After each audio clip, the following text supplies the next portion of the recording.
nagagaling po sa ating ng Panginoon. Kaya po sa gabi nito, ano po ba excited na tayo para makinig ng banal na salita? Excited na tayo para mabusog? Spiritually, mamaya na yung physical natin, wala mo nang uwi kasi meron tayong fellowship, ano po, pero ano po excited na tayo mabusog? Spiritually, excited po ba tayo? Yes! Pero yung mga pagmukha natin, mukhang hindi excited eh. Bakit ganun? Kumain na kasi umangot.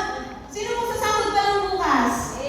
Kaya pala, okay, I understand. Sige na, pagbigyan, ano po, pero dapat yung puso po natin, kapag nandito po tayo sa bahay panambahan, dapat masaya, ano po. Kasi alam ninyo, sa mata pa lang, kitang-kita na po natin kung masaya po ba talaga tayo o hindi, ano po. Dapat, may pera man tayo wala, sasabihin natin lagi, Lord, basta yung bulsa ko, laging may laman pa, withdraw na lang bukas. Na?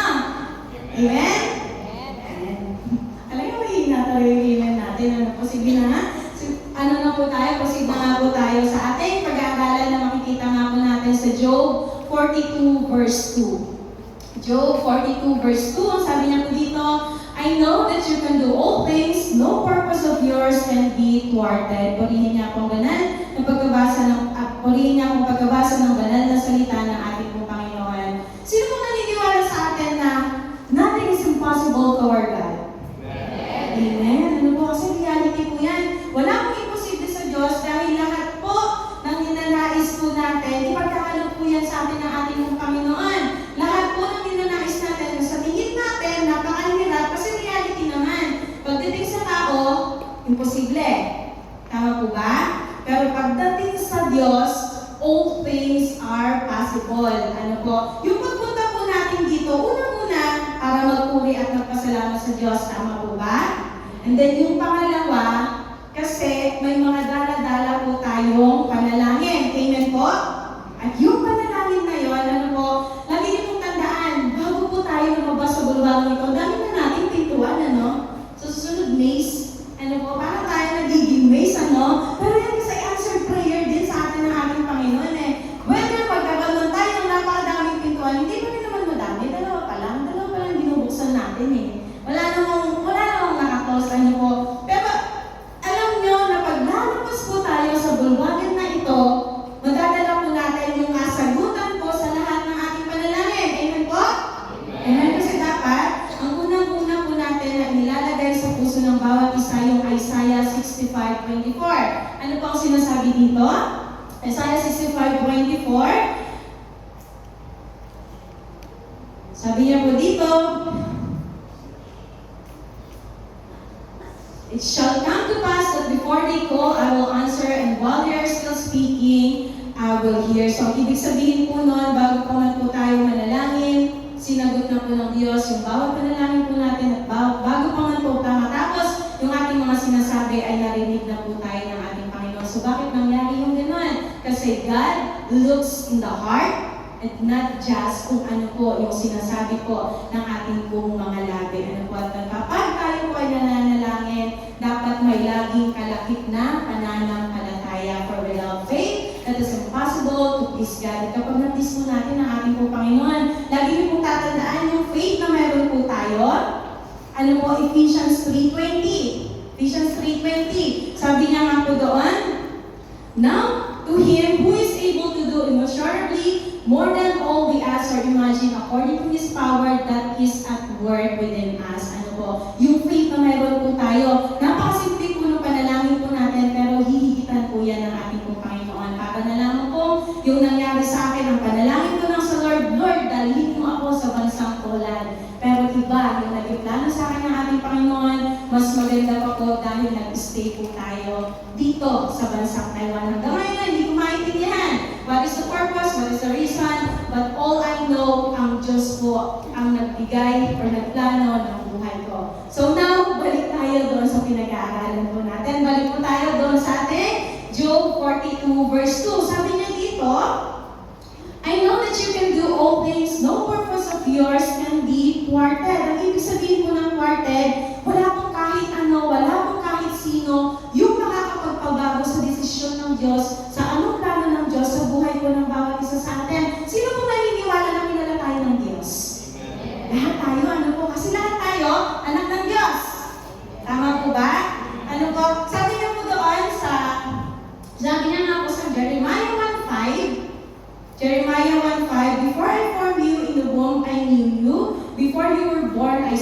apart, I appointed you as a prophet to the nations. Bago pa man daw po tayo ipinanganak, kilala na tayo ng ating pong Panginoon. Kaya, yung mga plano niya sa buhay natin, sabi niya doon sa verse natin, no purpose of yours can be thwarted. Wala pong makakapagpabago. Tama po ba? At lahat po ng sitwasyon na mayroon po tayo, may solusyon ang Diyos.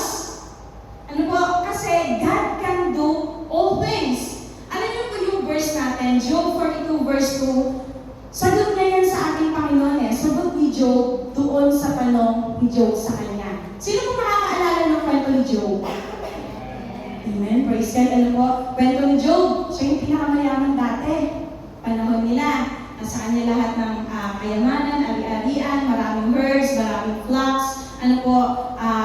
Andito na yung kanyang 10 anak. Tapos, masasabi natin talagang all well. Ano po?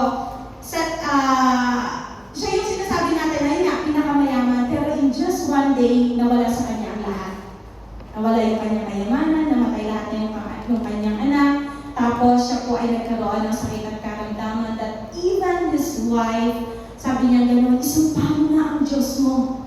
Yun yung sinabi ng asawa niya sa kanya. Pero sagot ni Job sa kanya, sabi niya gano'n, hindi mangyayari yan. Diba? Hindi mangyayari yan. Patuloy na nagtiwala si Job sa ating ng Panginoon. Doon sa pagtitiwala niya na iyon, doon sa pagtitiwala niya na iyon, ano po, sinumlian yun ng Diyos sa kanyang buhay. So, nadoble. Kung ano man yung nawala, dinoble po yun ng ating ng Panginoon. Kaya sabi dito ni Job, I know you can do all things, no plan of yours can be thwarted. Ngayon, sa buhay po ng bawat isa sa atin, sabi ng Diyos sa inyo, di ba? Alam ko yung plano ko para sa inyo. Jeremiah 29:11. Ay sabi sa Jeremiah 29:11, for I know the plans I have for you, declares the Lord, plans to prosper you and not to harm you, plans to give you hope and a future. Napakaraming plano ng Diyos sa buhay po natin. Pero this is reality bilang isang tao. Sino po sa atin yung marami rin planuhin sa buhay? Marami rin natin plano, no? Lord, after ko dito sa Taiwan, pupunta ako ng Poland. Lord, after ko dito sa Taiwan, uuwi ako ng bansang Pilipinas, doon na lang ako magtatrabaho. Lord, pagtapos ko dito sa Taiwan, pupunta ako ng Canada. Kaya naman, Lord, gusto mo lang mag-asawa? Kaya natin tayo sa buhay. Taro mo ba? Isa-isa yun eh. Sino mo may prayer notebook? Sinong single dito? Sino nakasulat doon? Lord, kailangan ko ng prayer partner. Ayaw na mag-ayon. Ayaw na mag-ayon. Nasa harapan. Ano mga asawa ko mga to eh. Pas dano yung team na lang. Ano po? Hindi ba reality yun, ano po? Dami natin plano sa buhay. Ang dami natin gusto. Tama po ba? Halos hindi na natin malaman paano ipag-pray yung mga prayer natin sa ating Panginoon sa dami ng request natin sa ating Diyos eh. Tama po ba? Pero sabi po ng ating pong Panginoon sa Proverbs 19 verse 21, sabi niya dito, many are the plans in the person's heart, but it is the Lord's purpose that prevails. Kahit napakadami po natin planuhin sa buhay po natin, kung ano pa rin po yung plano ng Diyos, yun pa rin po yung mangyayari po sa atin. Sino po nakakakilala kay Jonah? Amen. Diba? Yung nilunok ng isda. Tama po ba? Takas siya ng takas sa Diyos eh. Sino hindi tumakas dito sa Diyos? Ate, magsisimba ako. Tapos mamaya-maya, sabi niya, ate, next time na lang, masakit ang bulo ko. Ate, kamote sa trabaho, next time na lang. Kasi hindi rin tayo makakatakas sa Lord eh. Pag ang plano ng Diyos, dalhin ka dito, dadalhin at dadalhin ka niya dito. Kasi ito yung comfort place mo eh. Dito safe ka. Pagod ka sa trabaho, pagdating dito, restore yung strength natin. Tama po ba? Kaya kahit sabihin natin, Lord, ayoko na. Hindi mo ayaw ka. Basta sabi ng Diyos na hindi pwede. Meron pa akong planuhin para sa iyo. Amen po? Amen. Kaya po na, kahit ano po ang gawin po natin, sabi nga po ng ating po Panginoon, alam ko kung ano yung dapat kong gawin para sa iyo. At kaya kong baguhin anuman ang sitwasyon. Hirap na hirap tayo. Marami po sa atin nahihirapan. Marami po sa atin ang ganda ng ngiti natin. Marami po sa atin yung tipong pag pinakita mo, napaka-strong mo. Pero at the back of it, may mga pinagdadaanan po tayo. Tama po ba? Pero sa kabila ng lahat na pinagdadaanan po natin, God is faithful, asahan po ninyo. Ano po, sasagutin po ng ating pong Panginoon. Kung ano man yung mga kabigatan na meron po tayo, papagainin po yan ng ating pong Panginoon. At sa gabing ito, naniniwala na nananampalataya po ako, nakakapagpuin po tayo ng ating pong Panginoon. Ngayon, ang dami-dami natin pinoproblema. Sabi nga po doon, yung every problems and every situation po kasi na iyan, yan po ay para lamang tayo ay maging matatag sa buhay. Hindi naman po yan para pahirapan tayo eh. Minsan iniisip kasi natin, Lord, alam mo ba talaga ako bakit nahihirapan ako? Diba? Parang sa Job lang. Talagang niyo po, isa sa na-realize ko sa kwento ni Job, sabi kasi ni Satan, tandaan po natin na magbibigay po ng problema natin na si Satan. Hindi po ang ating pong Panginoon, ha? Nag-aalaw lamang po ang Diyos. Okay po? Sabi ng Diyos kay Satan, saan ka ba nang galing? Sabi ni Satan, wala, umiikot-ikot lang ako. Tapos sabi ng Lord, nakita mo ba yung servant kong si Job? Para praising lang po tayo, ha? Nakita mo ba siya? Sabi niya, no, he is blameless. Alam niyo po yung word na yun, nung narinig ko yun, sabi ko, grabe ka pala, Lord, no? Proud na proud ka pala sa akin. Kapag yung may mga problema tayo, ako na-realize, grabe pala yung pagka-proud ng Diyos sa atin. Kaya kami problema. Alam niyo kung bakit? Kasi sabi ni Satan sa Diyos, niya, kaya lang naman yan tapat sa iyo kasi nga binibigay mo sa kanya sa lahat. Sabi niya gano'n. Ngayon, susubukan natin. Kakaroon tayo ng test of faith, tama po ba? Kakaroon tayo ng problema. Eh, matatag ka. Matatag ka! Ako si Job. Kahit anong mangyari, maglilingkod pa rin ako sa Diyos. Ganun din tayo. Ganun pa rin tayo. Kasi Satan, hindi mapakali. 2 beses bumalik sa Diyos eh.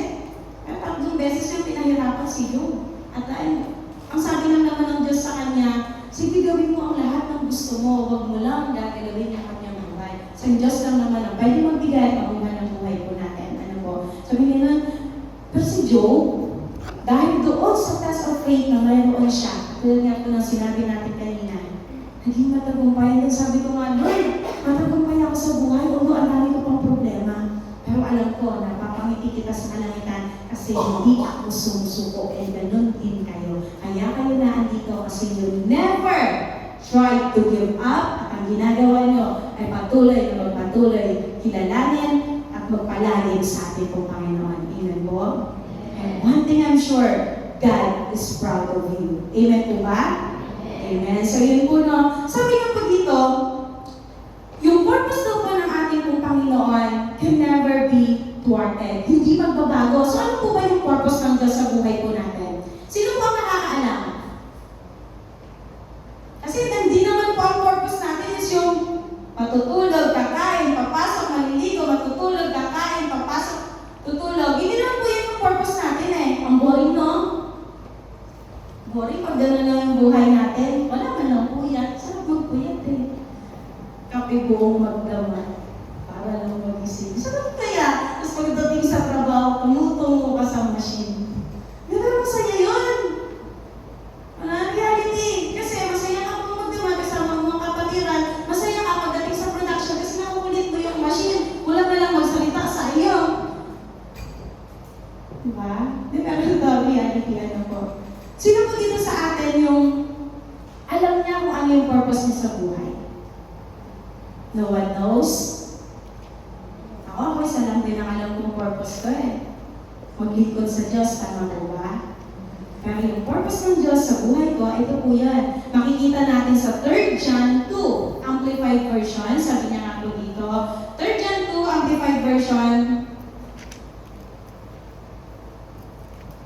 Beloved, I pray that in every way you may succeed and prosper and be in good health, physically, just as I know your soul prospers spiritually. Ano po? So yan po yung purpose ng Diyos sa buhay po natin. Yan po yung plano ng Diyos sa buhay po natin. Madalas, hindi po natin nakikita. Madalas, hindi po natin napapansin kasi masyado po tayong busy sa kung ano yung gusto natin. Masyado po tayong busy sa kung ano yung nais natin mangyari sa buhay po natin. Ano po? Pero ito po yun. Kung ano po yung purpose ng Diyos sa buhay po natin. Ngayon, isa-isahin po natin yan. Ayan po yung magiging points po natin. Ano po? Iisa-isahin natin yan yung sinasabi natin na purpose ng Diyos sa buhay po natin. Unang-una, ang gusto ng Diyos maging successful po tayo. Sa tingin po ba natin mga kapatid, successful na po tayo? Anong successful sa atin? Nung pumunta ka dito, nag-apply ka, naghirap. Ang hirap mag-apply sa Pilipinas, tama po ba? Ikot ka ng ikot sa Manila. Kasi way back, alam ba ako nag-apply ng Manila? 1997, edad na ako eh. Ano po? Pero kung mo lang tumatanda ha, ako pa rin nasa harapan eh. Ano po? Alam mo lang natanda.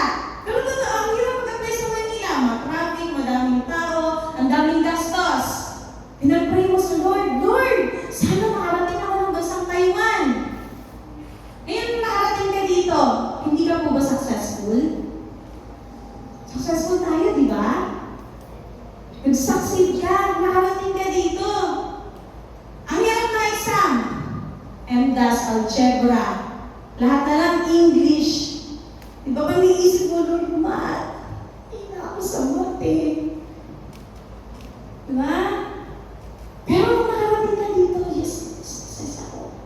Kailan di mo makita yung success kasi pagdating mo sa company na pinuntahan mo, Lord, ang hirap naman dito. Wala namang madali.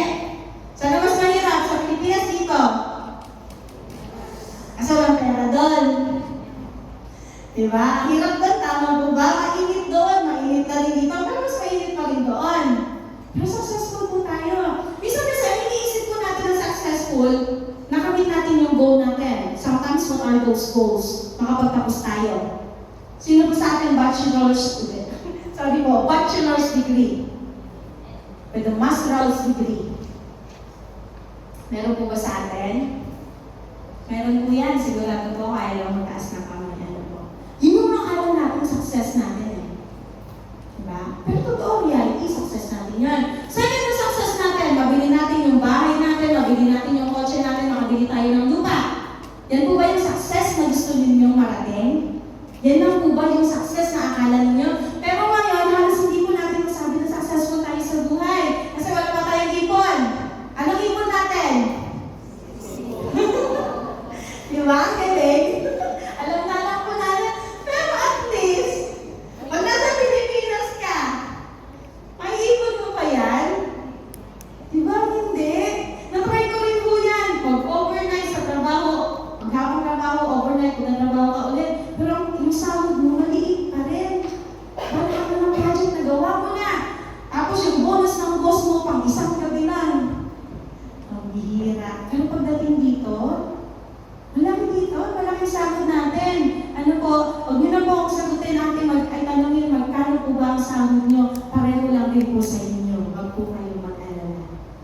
Ano po, pero successful yun sa atin.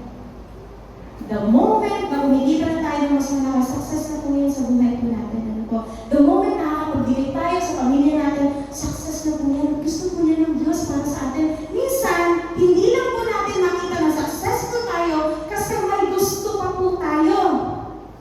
Tama po ba? So may mga hinahanap pa tayo eh, Lord, hindi pa sapat. Kailan po ba kasi magiging sapat sa atin yung kung anong mayroon sa atin? Diba dapat contented tayo? Ano lang yung title ni Pastor yun? Be contented. God, be contented. Kasi kung ano yung meron po tayo maliit o malaki, pero kung galing tayo sa Diyos, success na po yan. Kailangan lang po natin mag-contento. Pero reality, success, kasama na po natin yan. Lalo-lalo na kung alam mo na ikaw ay anak ng Diyos, success na po tayo, successful na po tayo. Ang hirap kayo maging anak sa labas. Tama po ba? Quote and quote, no offense. Ano po? Pero pag nandito ka, sa piling ko ng ating Panginoon, masaya dito eh. Minsan na kasi umuwi tayo kaagad eh, hindi na tayo nakakapag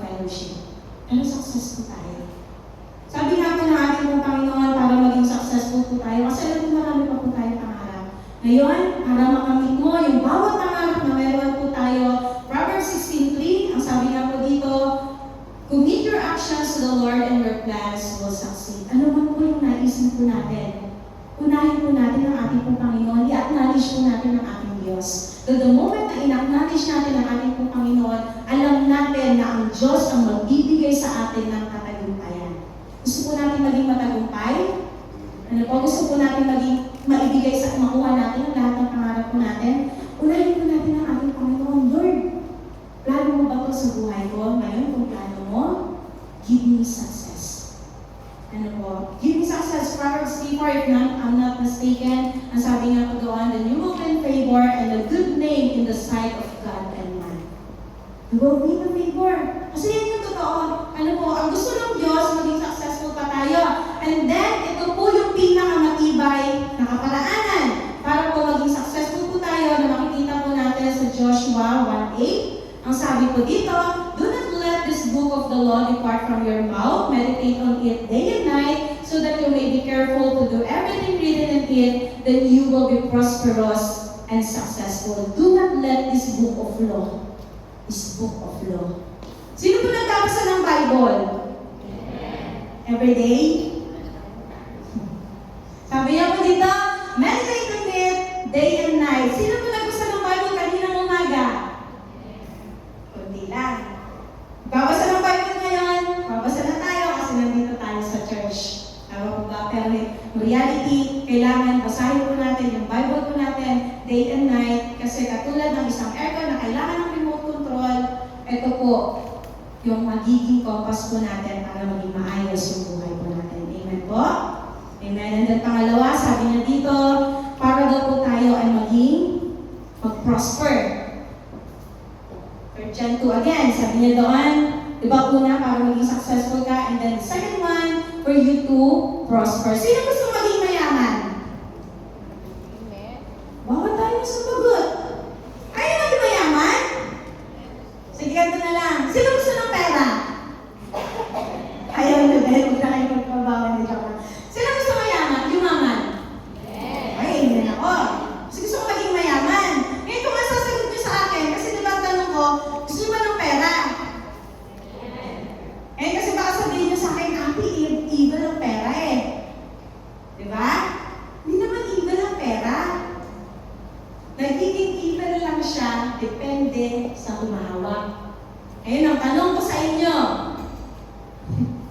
Sige, hindi ko na may tatanong. Ano po? Yun yung ano eh. Akala natin kasi pag may pera tayo, inuuna natin ang pera lang. Pero hindi mo yung gano'n. Kasi sabi nga po ng Diyos, Deuteronomy 8:18, sabi niya nga, siya yung magbibigay sa atin ng wealth eh. Ano po? Siya yung magbibigay sa atin ng wealth. Ngayon, kapag mayroon po tayong pera, paano mo ba siya dapat i-manage? Kaya kasi yung iba, pag may pera, no? Sahod bukas. Ano unang plano? Papadala. Ako una kong plano, alam niyo kung ano? Sabi ko doon sa live group ko, Nick, tara, shabu-shabu tayo bukas. Yun yung una kong nasa isip. Kasi gusto ko na shabu-shabu. Ano po? Pero yun yung una kong thoughts. Pero totoo, kapag may pera ka, ano po, ibibigay naman ng Diyos sa yung success mo, yung prosperity na hinahangad po natin. Kaya lang, minsan kasi hindi natin alam paano i-manage, kaya siya nagiging evil. Ano po? Pero ang gusto ng Diyos, maibigay sa iyo yung maalwan na buhay. Ano po? Gusto ng Diyos maging masaya ka, tama po ba? Sino sabi dito na hindi naman kaya bilhin ng pera ang kasiyahan? Sinong gutom? Makakuha ka ba ng pagkain na hindi dahil sa pera? Talaga po nang sinabi ko sa inyo kanina, nakadepende lamang po yan sa kung paano natin hawakan. Pero reality, kung paano gusto ng Diyos na mag-succeed tayo sa buhay natin, ganoon din ang gusto ng Diyos na magkaroon tayo ng prosperity in life. And that prosperity, kailangan ibinabahagi po natin sa ating po mga kapwa in a good ways. Ano po, hindi para maging mayabang tayo, hindi para mga mataas, hindi para mga maliit ng kapwa, pero para gamitin sa ministeryo ng ating Panginoon, para gamitin para sa ikakalugod ng kanyang pangalan. Amen po ba? And then, sabi nga po dito, pangatlo, in good health. Maging maayos yung pangangatawan po natin. Tandaan po natin, the temple of our God. Kaya kailangan inaalagaan po natin ito. Kailangan inaalagaan natin ito. Sino mahilig magpuyat? Ay, hindi ako nagpuyat. Kayong ano dyan. Sino mahilig sirain ng katawan, pag-iinom, paninigarilyo, bisyo? Dati yun. Pero nakakilala tayo, our body is the temple of our God. Kaya kailangan tinatan po natin. Sabi nga doon, good health. Oo, nararanasan natin may sakit at karamdaman, pero hindi yun ang declaration natin. Ang declaration natin, Isaiah 53 verse 5, by your stripes, I am healed. Kasi gusto ng Diyos maging maayos ang kalusugan po natin. Kailangan kasi balance life. Hindi yung pagod ka na nga magtrabaho, nanonood ka pa ng Korean novela. Tapos sabihin mo sa amin, buyat kasi ako, te. Pagod. Doon kinabukasan lang ng eyebag, ng ipon. Ano ba? Pero hindi po, ano po, gusto ng Diyos, we are in good health. Ano po? So yung tatlo. And then ito yung pang-last. Yung sinasabi dito na, dapat yung ating pong mga soul, mag-prosper, and then magkaroon tayo ng spiritual growth. I remember that one person sabi niya gano'n sa akin, Ate, ayoko na mag-church. Hindi ako magpapatuloy kasi alam ko, hindi naman ako lalago sa church ninyo. I remember that so well. Hindi ako nakareact. Ganun yung sinabi niya sa akin. Gusto ko nang mag-reply, niisip ko, papatulan ko ba to? Hindi. Pero naisip ko din, huwag na lang.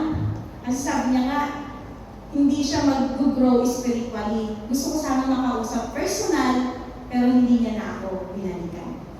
Pero alam ko yung pag-grow natin spiritually, ito yung mga bagay na dumarating na pagsubok sa buhay po natin. Kasi hindi po tayo magiging magandang sa buhay kung wala po tayo mga pagsubok na pinakaharap. Kung sa tingin po natin, lahat maanuan, lahat maayos. Ano po, kapag dating ng bagyo, ano po, tumba tayo kaagad. Hindi po yun. Kaya tayo nagkakaroon ng bagyo sa buhay, kaya po tayo inuulan ng mga problema, ay para po yan maging matatag po tayo. Look at the bright side. Bakit ka ba may sakit at karamdaman? For you to know that God can use you. Bakit ka ba nagkakaroon ng problema financially? For you to know that God will provide for you. Bakit ba tayo nagkakaroon na nadudurog yung puso natin? For how many times we've been broken? Sabi ng Diyos, God is close to the broken-hearted. Yung broken natin, hindi lang yung naghiwalay ang beloved, ha? Mas masakit pa nga minsan, wala ko ng pera. Pero po, God is close to the broken-hearted. Every situation that you have is para malaman mo na mayroong isang Diyos na kukontrol ng buhay po natin. Ngayon, this is the question. Gusto po ba natin makamit ang lahat ng yan? To prosper, to succeed, to prosper, mag-grow tayo spiritually, magkaroon tayo ng good health. Gusto po ba natin ang lahat ng yan? Ano po? Sabi nga po doon, para makamit mo ang lahat ng bagay na yan, you need to ask the Lord. Kasi we have that free will, hindi po natin makakamit ang lahat ng yan kung hindi po tayo nag-ask. Sabi nga po, you do not receive. Kasi hindi tayo nagsasabi sa Diyos na, Lord, ganito yung gusto kong mangyari sa buhay ko. For you to receive, you need to ask the Lord. Ang sabi nga po doon, sabi nga po, ask, seek, and knock. Matthew 6:33. Ay, hindi po pala. Sorry. Ask, seek, and knock. Matthew 7, verse 7 to 8. Ask, seek, and knock. Sabi nga, ask, and it will be given to you. Seek, and you will find. Knock, and the door will be open to you. For everyone who asks receives, and the one who seeks finds. And to the one who knocks, the door will be open. Para makamit po natin yung lahat ng bagay na ito, para makamit po natin yung plano ng Diyos sa buhay po natin. Sabihin po natin sa Diyos, Lord, gusto ko ang lahat ng ito. Lord, ipagkaloob mo sa akin ang lahat ng ito. At sigurado po ako, sabi nga po sa Romans 10, verse 11, Romans 10:11, anyone who believes Him will never be put to shame. Ang sino man po ang lumalapit sa Kanya, ang sino man po ang nagtitiwala sa Kanya, ay kailanman ay hindi niya po kakahiya. Kaya nga po sa gabi nito, kung ito po yung gusto po natin, tayo po ay mananalangin, tayo po ay mag-ask sa Lord, at tayo po ay nagtumayo. Tayo po ay nadako sa ating po pananalangin. Many of us, hindi po natin alam minsan manalangin. Some of us, hindi po natin alam kung paano po tayo mag-a-approach sa ating po Panginoon. Some of us, hindi po natin alam kung paano natin kakausapin ang ating Diyos. Madalas, ang sinasabi natin, kung ano yung problema natin. Madalas, ang sinasabi natin sa ating po Panginoon, kung ano yung pinakamahirap na sitwasyon ng buhay po natin. I remember that one story of a bird na hirap na hirap siya sa buhay niya, wala siyang backpack, nahihirapan siya dahil wala siyang makain. And every day, nag-murmur siya. Every day, nag-trouble siya. Ang hirap naman ng buhay ko. Bakit ba ganito yung sitwasyon ng buhay ko? Bakit ba wala akong backpack? Nahihirapan ako, nilalamig ako, naiinitan ako, lahat na lang ng problema, meron ako. Yun yung sabi ng ibon. Then one day, nakita niya yung angel. Papunta siya sa ating Panginoon. Then sabi niya doon sa angel, saan ka pupunta? Yung angel, kakausapin ko ang Lord. Then sabi niya yung ibon, pwede bang tanungin mo ang Diyos, bakit ganito yung sitwasyon ng buhay ko? Then pagdating ng angel, tinanong niya ang Lord. Sabi niya, Lord, mayroong isang ibon, ganito yung sitwasyon niya sa buhay. Then sagot ng Diyos sa kanya, walang magiging pagbabago sa buhay niya at magiging miserable na siya. Nagulat ngayon yung anghel. Diyos ang nagsabi nun. Sabi niya, Lord, bakit ganun? Bakit ganyan yung sagot mo? Alam niyo po ang sagot sa kanya ng mga Panginoon. Sabihin mo sa ibon, simula ngayon sa araw na ito, lagi kang magpasalamat. Magpasalamat ng sitwasyon na meron ka. Mula sa araw na ito, kung ano yung sitwasyon na pinagdadaanan mo, sabihin mo, Lord, thank you. Nilalamig man ako, wala man ako pakpak, nilalamig man ako, pero alam ko yung comfort me. Lord, thank you.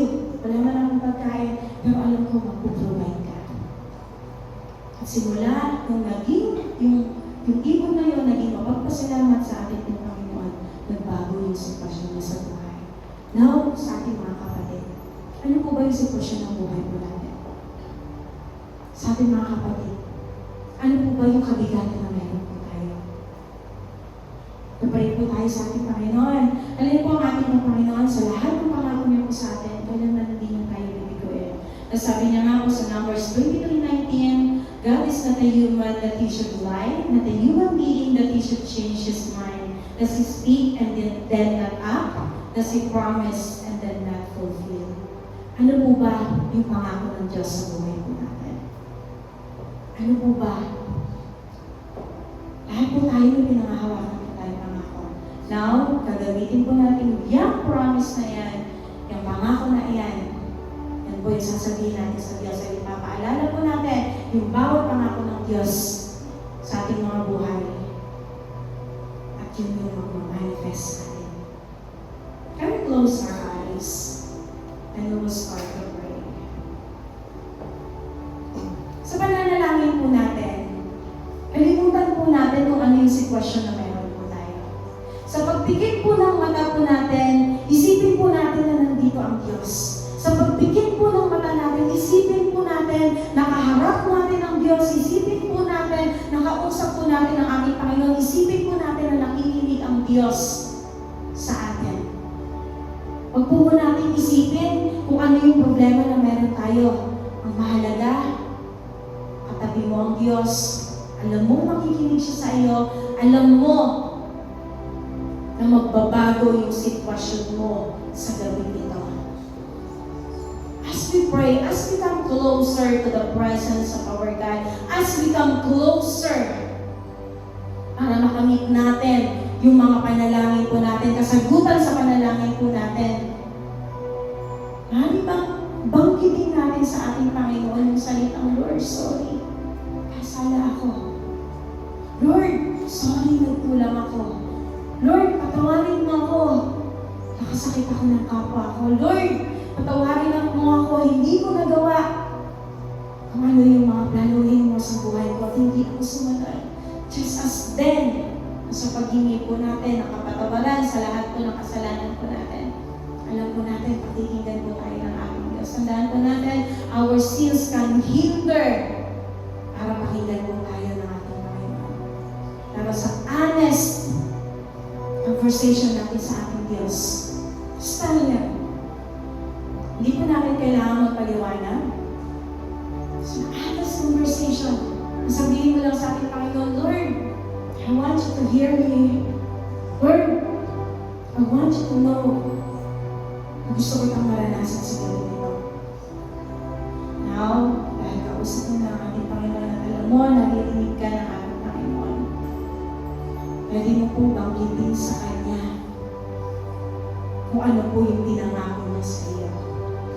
Maaaring may sitwasyon ka sa buhay mo na gusto mong makamit. Sabi nga doon, favor. Lord, I need this kind of favor na magkaroon ako ng mas maayos na trabaho. No, thank you, God. Thank you, God. Kailangan mo ng finances. Thank you, God. Na mai-provide ng Diyos ang lahat ng pangangailangan mo. Pero masakit at karamdaman, sabihin mo sa Diyos, Lord, ikaw ang Diyos na nagpapagaling. Alala mo sa Diyos that He is a healer. Huwag po natin banggitin sa Diyos kung ano yung hirap ng sitwasyon natin. Kung hindi banggitin mo sa Diyos kung ano yung pinangako niya sa iyo. Sa pag-awit po natin ng kantang ito, gawin po natin ang kantang ito. Sabihin po natin sa Kanya yung pangako niya, yung pangahawakan po natin. Sa'yo umaasa, kaibigan tapat at sandigan.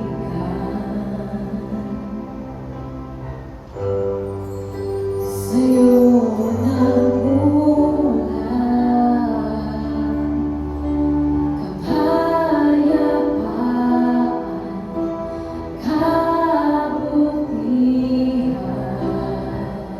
Isang pangako wala sa simula, awitin po natin.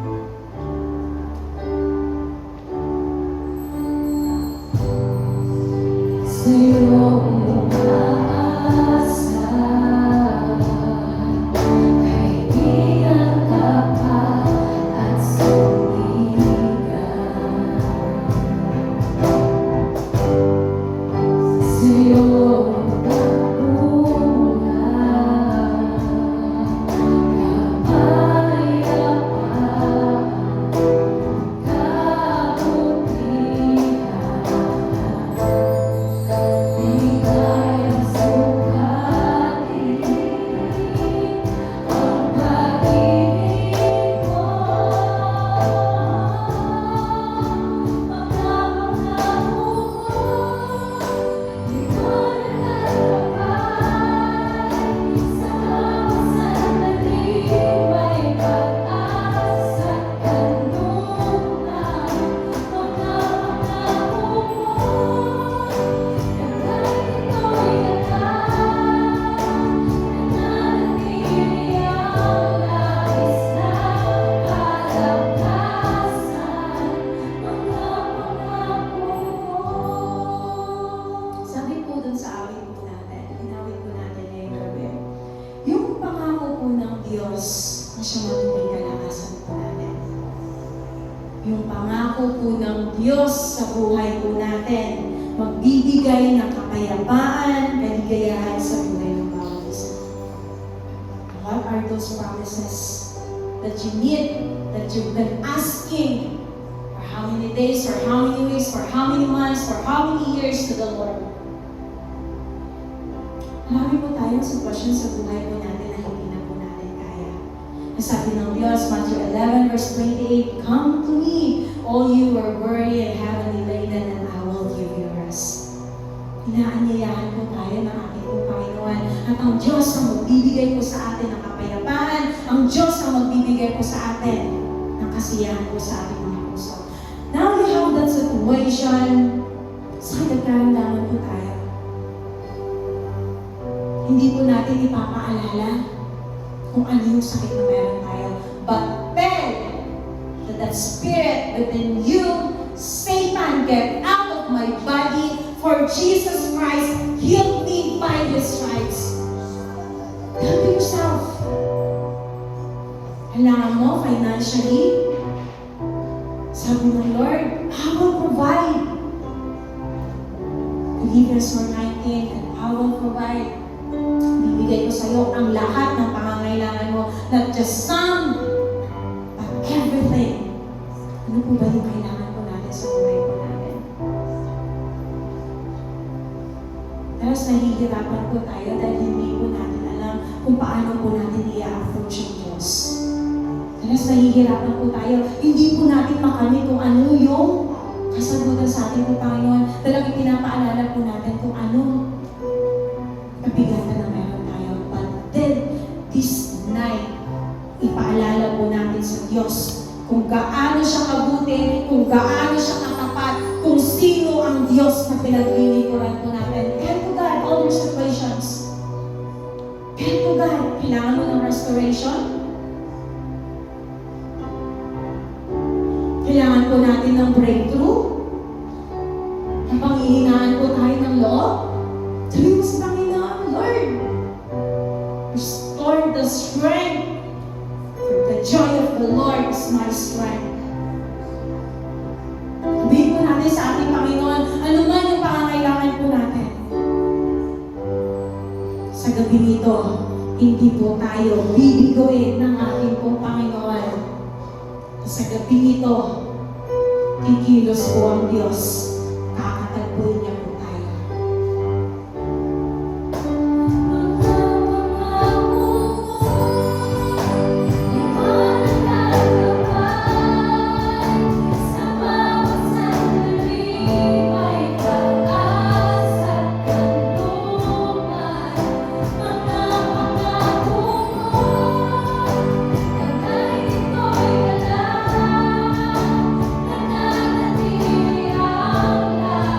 Now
itatagpo mo nga po, Panginoon, yung bawat sinasambit ng kanilang mga labing, Lord, as you promise to your words, bago pa man po kami, Panginoon, manalangin, tinatagpo mo na nga po kami mga dinudulog, at bago pa man matapos ang aming mga sinasabi, O Lord God, ay nakinig mo na nga po kami. Kaya nga po, O Lord God, sa gabing ito, alam po namin, O Lord God, umilos ka sa aming kalagitnaan at tinanggap nga po namin, O Panginoon, ang kagalingan, O Lord God, sa lahat ng may sakit at karamdaman.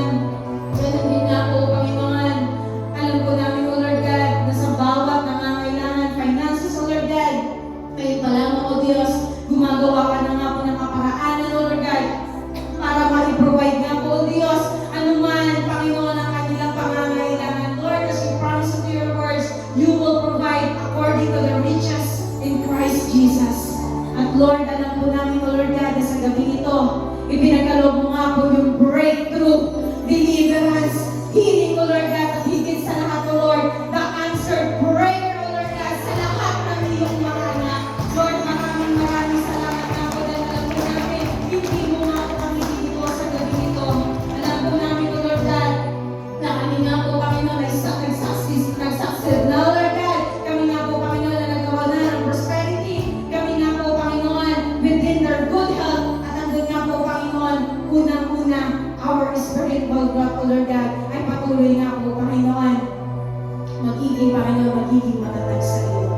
Lord, salamat nga po na maraming dahil alam po namin sa gabing ito, wala kang nga po nilampasan at kinatagpo mo nga po, Lord God, ang lahat po ng aming panalangin. Lord, salamat nga po ng maraming mahal na mahal ka po namin at tanggapin mo nga po ang pinakamatas na papuri, pagsamba at pagkakila. Ito po ang aming panalangin. In Jesus' name, Amen.